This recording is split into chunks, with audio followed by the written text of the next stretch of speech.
mystery guest. He is the editor-in-chief of this fine magazine, George, the nation's largest political magazine. He and the editors of George have a new book out, just came out today, the Book of Political Lists. Very funny, very interesting. Please welcome John F. Kennedy, Jr.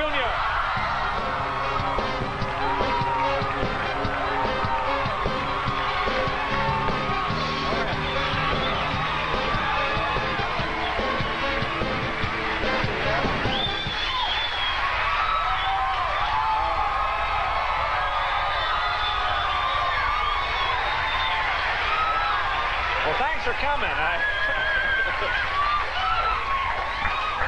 We try to keep it a mystery here, so. You did a very good job. Well, thanks, Thank you. I know. And thank you for coming out. I know you don't usually do these kind of shows, so it's a thrill to have you here. Now, I know you're a New Yorker. Jerry's moving to New York. Any tips? Tips. There's this great soup place. I don't know. I don't know. Yeah, in the 50s. Really? Yeah. How is the service? He's an ill-tempered I see. All right, I'll check it out.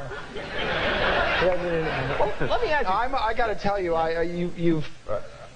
my judgment in following Mr. Seinfeld on the biggest night in TV, they always tell you in politics you got to watch who you follow. So I don't know what I was thinking, but it's a great honor to be here. Well, it's an honor to have you this night. Yeah. Now, weren't you on, no, you weren't on Seinfeld, but you were portrayed, right?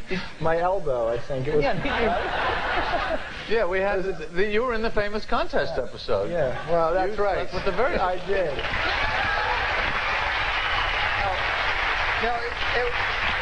It was funny because I hadn't seen the episode, and I come out of my house in the morning, and everyone is like yelling across the street, and I'm walking to work. You know, I was a district attorney then, and people are driving by in their cars and honking. And I'm going, what the heck is going on here? So I walk in, and you know, as people start to say, oh, you know, I saw you last night. Were you on Seinfeld? Were you on Seinfeld? I said, no. What was everyone talking about? So they explained it, and then I had a trial, and I walk into the court, and the defendant is sitting there over there, and he goes, you were on Seinfeld.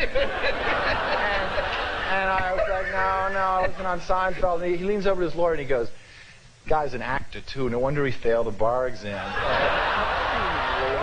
wow. So, Could we go back a second? Did you say you hadn't seen? It was the only one. It was the only one. But I got a tape, actually. The office is very kind to send it on. Now, you've been obviously around politics your whole life. Do you think you will ever run? Would you ever run? Is that something people always... Well, you know, other than people asking me, were you on Jerry Seinfeld show? That is the second most frequently asked question. You know, I'm being an editor of a political magazine. You're able to be in politics without really being in politics. Right. You know, right. so it's like being the vice president, I guess. But Yeah. Oh, yeah. but it's. Is it...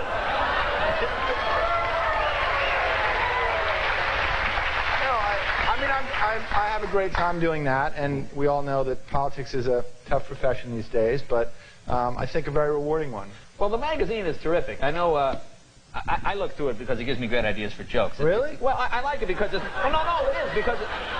I mean, sometimes you read political magazines, it's all sort of very dry, right. Whereas you guys always come at it from a funny angle, which kind of sparks. Right. And you always do interesting covers. You always have people playing...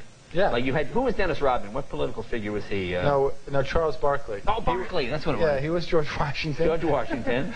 And Harrison Ford was Abraham Lincoln. Right. And Howard Stern was George Washington. Well, there you go. Which there was a remarkable similarity there. And I mean, we've always actually been, you know, trying to get you on the cover to do. You think so? Yeah. Who would I? Yeah. Well, actually, I think we happen to have one. Is this? Here. Oh, I will. I'd love to do it. Who would I? I think it's very. Oh, that's lovely. Lovely. Has anyone seen this? It's. I see. That's. Lovely.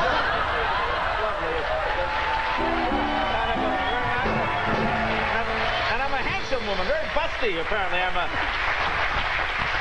very busty woman. Well, now we're busting people for pictures. Let me ask you something, because I know in your life, I always see you. You always seem very dignified and avoid this and avoid that.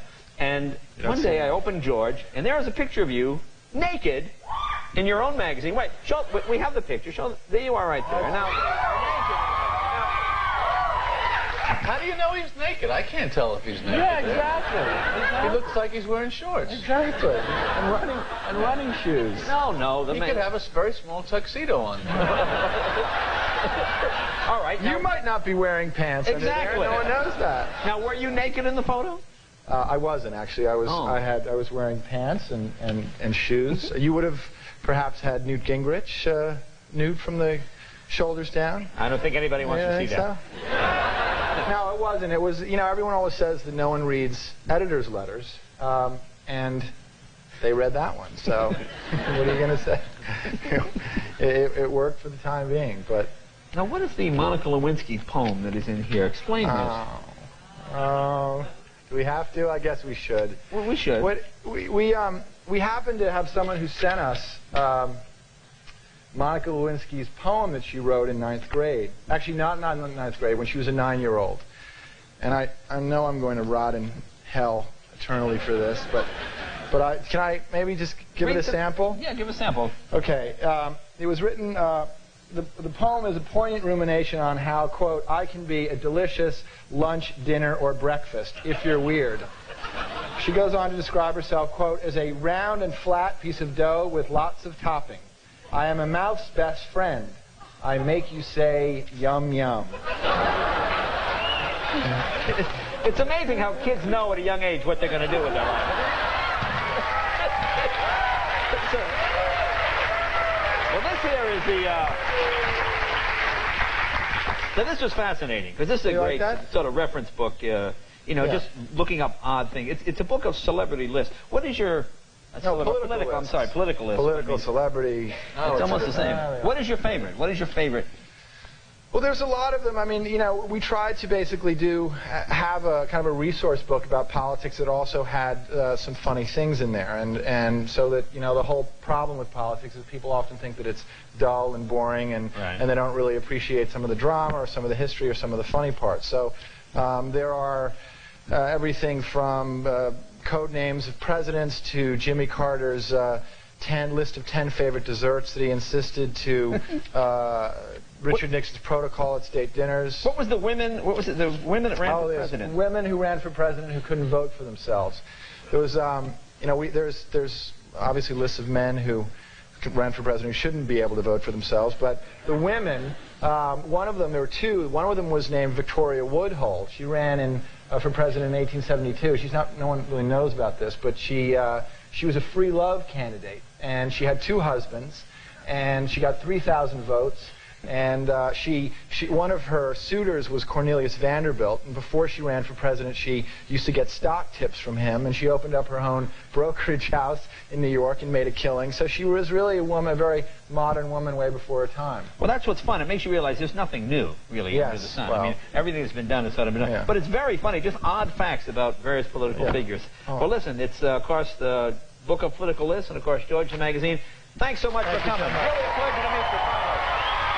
John F. Kennedy Jr. Be right back with Brandy right after this. Don't go.